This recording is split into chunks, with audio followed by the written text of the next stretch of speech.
Hello, I'm Dr. Deepak Bhatt here for our third day wrap up for acc.org at TCT. And I've got with me two good friends who are actually on site at TCT. They're having all the fun, Dr. Roxana Moran and Dr. George Vetrovic. And we're going to get started. So George, let me start with you. There's this trial called OPT-PEACE that was presented. And it was looking at something I've always found interesting, gastrointestinal outcomes. Even though I'm an interventional cardiologist, I'm interested in the gut. What was this trial and what did it show? Well, first of all, after being back live for a conference, I've just got to say there's still something good about seeing people and talking about things in the hall. So I'm hoping we're going to do more of this in the future. Now, the trial that you refer to is fascinating, and I agree, because we all look at bleeding outcomes, but we don't really know what's happening to the gut that causes all that. So this was a study using a magnetically controlled capsule endoscopy system to look at patients at low bleeding risk who were put on antiplatelet drugs. And they compared 500 patients with no bleeding and looking at DAPT as well as single platelet with clopidogrel or aspirin. What's interesting is, and I think we fail to appreciate this, is 90+% of patients had some evidence of erosion of their or damage to their GI tract from aspirin, DAPT or monotherapy.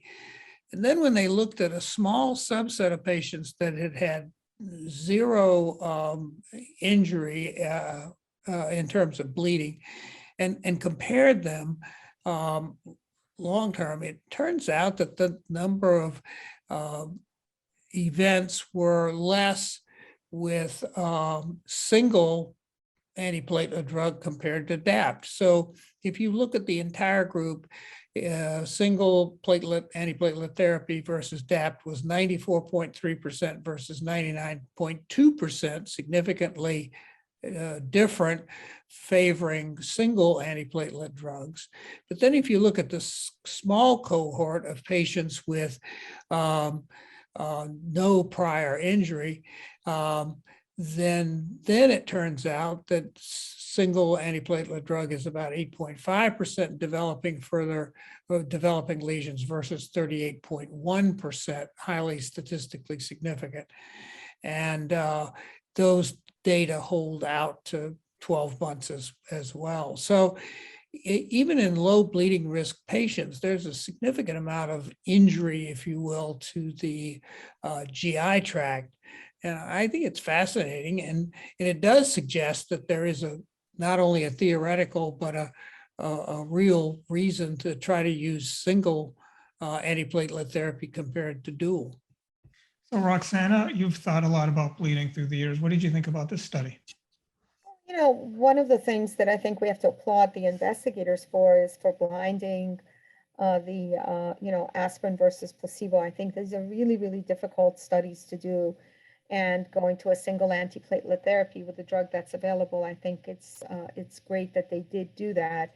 And I think the most important part of this is that regardless, there's some gastric erosions with single or dual antiplatelet therapy in a large majority of the patients. You would expect, of course, to have less of it in patients who are on single antiplatelet therapy, and they showed that.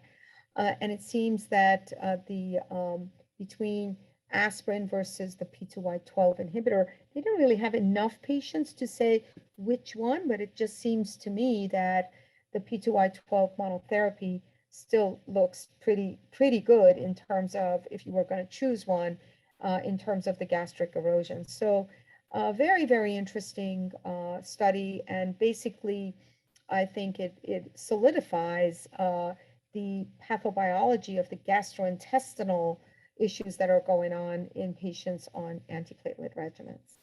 Yeah, totally agree. So Roxana, what about Swiss Apro? That was another trial presented yesterday when George and I were chatting. George was unhappy with lack of randomized data between different left atrial appendage occlusion Yes, devices. I Now mean, we I have think more data. What do you think of it? it was great. So he was worried about the type of left atrial appendage occlusion devices. And here we have a randomized trial being presented at TCT, 221 patients of the Amulet device versus the Watchman Flex device, which is the best in class for Watchman. And importantly, and this is a 200 patients randomized trial. And what they actually looked at is 45-day endpoints. So I think it's important. This is early endpoints, and what they were going for is to see what kind of left atrial appendage patency or lack thereof there would be if there was going to be intra-device leaks or mixed types of leaks. And it seems like with the Amulet device, there was a little bit more intra-device leaks, a little bit less mixed leaks. But overall, the leaks looked very similar at 45 days, but the left atrial appendage patency at 45 days looked better for Amulet, 13.7% versus 27.5% in the patients who received the Watchman device. And then very important, I think, using CCTA and TEE was device-related thrombus at 45 days, which seemed to be a lot less observed in the Amulet arm compared to the Watchman Flex.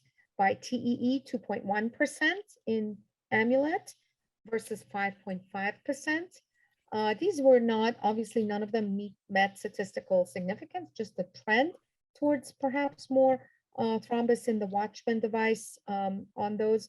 But the overall, I think, the overall composite clinical outcomes at 45 days, 3 events in the Amulet arm, 5 events in the Watchman arm, the composite of cardiovascular death, stroke, or systemic embolization. So hard endpoints looked similar.